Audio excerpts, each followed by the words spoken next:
Voici Saint-Quentin en 2050, d'après les enfants de l'accueil de loisirs Camille Desmoulins. Pendant une semaine, ils ont pu imaginer les transports, les énergies, ainsi que les bâtiments qui feraient la ville de demain.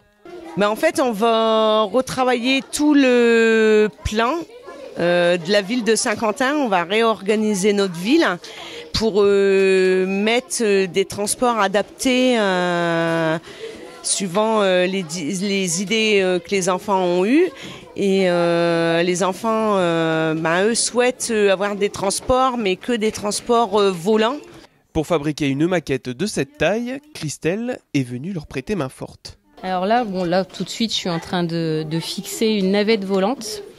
Donc une idée des enfants du centre, puisqu'on est parti sur essentiellement des éléments volants. Les voitures, les navettes pour les transports urbains qui vont s'appeler Pastel 2050, comme on peut le voir sur la petite navette volante.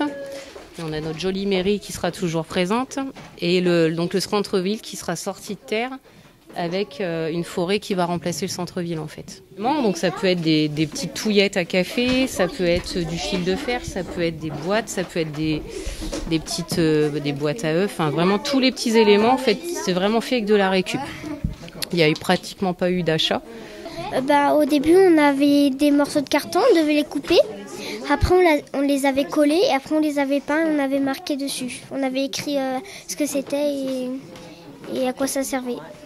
Et après on a fait après moi j'ai fait un parking. En fait les parkings c'est relié avec des bâtons et avec du fil de fer. Et en fait là ça va être des voitures garées et en fait là c'est la route. On aura une chose positionnée comme ça en haut.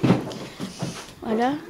Et puis du coup en fait il y aura un ascenseur qui montera les voitures et qui fera pour aller en haut pour les gens aller dans la ville. J'ai fait des arbres comme ça et aussi j'ai peint un panneau solaire. On a pris des bouts de bois et après on a pris du papier crépon et on l'a roulé et on l'a collé. Donc on est du début à la fin, en fait on respecte un peu la préservation, préserver la planète et zéro dépense et zéro déchet on va dire. Respecter l'environnement, une bonne manière d'aborder le futur avec ces enfants qui ont pu se projeter une trentaine d'années dans le futur avec leur vision qui deviendra peut-être un jour une réalité.